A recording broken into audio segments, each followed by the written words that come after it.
Hello বন্ধুরা, এই দেখেন আজকে আমাদের গ্রামে নতুন অতিথি এসছে, তার জন্য দেখেন ভিড় একদম নতুন। আজকে আমাদের পাটাগাছি গ্রামে পা দিয়েছে।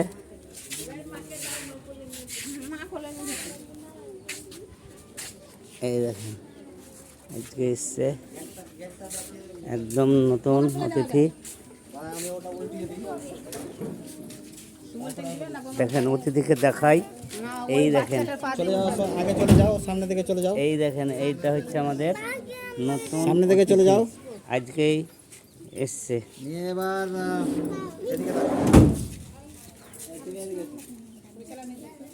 আজকে নতুন অতিথি আসার জন্য দেখেন ওয়েলকাম করেছে। আমার ঘাড়ে হাত দাও, আমার ঘাড়ে হাত দাও।